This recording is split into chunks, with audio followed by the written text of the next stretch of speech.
Hello and welcome to Unews. I'm Carolina Sarassa. Happy Friday, Feliz Viernes, and thank you for being here with us today. And as the humanitarian crisis at the border continues, a major breakthrough on Capitol Hill, a bill to combat the crisis is now heading to President Trump's desk. But many Democrats are unhappy with this new compromise. President Trump is leaning towards signing the bill, but some Democrats worry the money could be diverted toward immigration enforcement and away from humanitarian aid.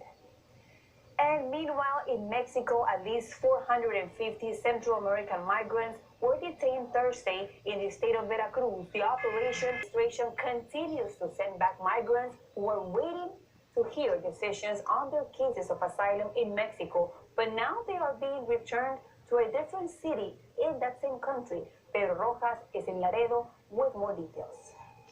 Now, around the country, the controversy continues over the migrant detention center, especially those housing children. Today, more Democratic candidates visited the Homestead Detention Center in South Florida, where thousands of children are being held. Lorraine Cáceres is there with the latest. Lorraine.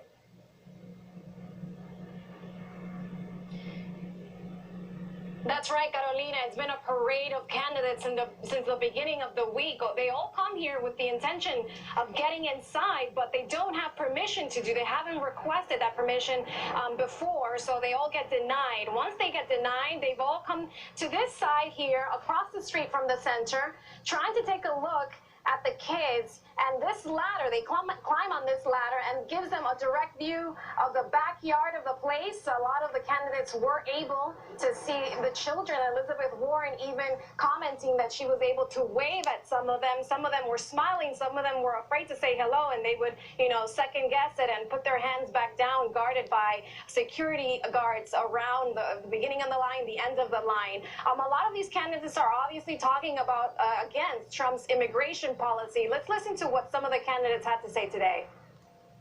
Commissioner Daniela Lavín Cava of District 8 here in Homestead requested to her they were interacting as kids do. She got a tour of the cafeteria where she says the food looked to be decent, nourishing, and the kids seemed okay. They seemed happy, interacting normally. They say the temperature inside is very comfortable, and also the center provides physical and mental health care, that they have contracts with area hospitals. Right now we know that the tally of kids inside this center stands at 2,450. Back to you.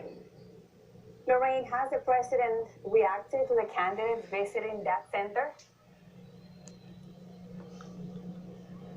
He has, basically criticizing them, saying that if they truly had the intention of going inside the center, they would have done what they know they should have done, which is request permission that is needed 2 weeks before their arrival here. And also the company that runs this place has issued an invitation to Congress so that they can come here and visit. We don't know who is going to respond to that invitation, but we do know the company is criticizing this politician, saying that this is all for publicity. Back to you.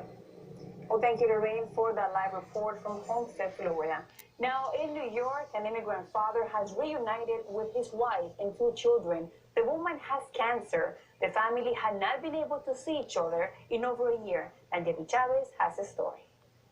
Thank you, Nayeli. And coming up, 10 more. Welcome back to Unews. And last night, a second group of 10 Democratic candidates took the stage in Miami.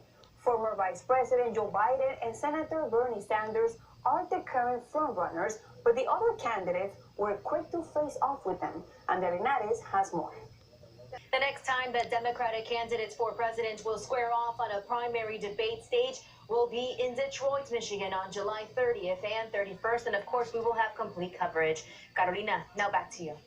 Thank you, Andrea, for that report.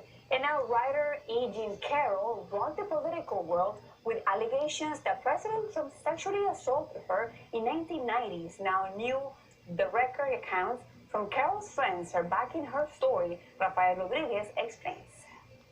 Thank you, Rafa, for that report. And now, this week has been a big one for the Supreme Court. The court handed down 3 major decisions: census, DACA, and gerrymandering. And here in the studio, we have Professor Charles Zeldin, a political. Let's go to legal analyst Joseph Malou for more on the Supreme Court's decision regarding.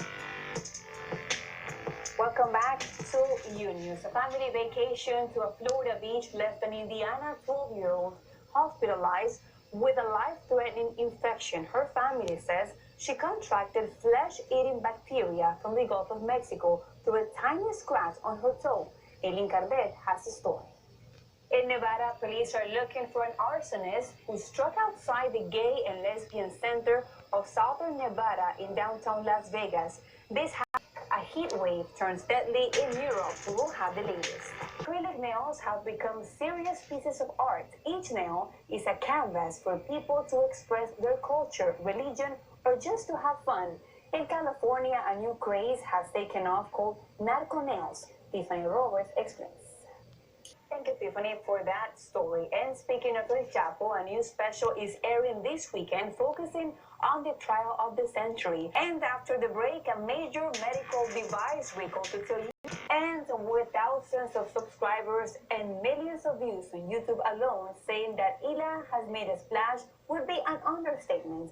Our own Ivania Garcia caught up with the singer and songwriter to talk about her latest creations and inspirations. We love to have you in the show, Ivana. And now earlier today in the show, we asked all of you to go to social media and answer this question.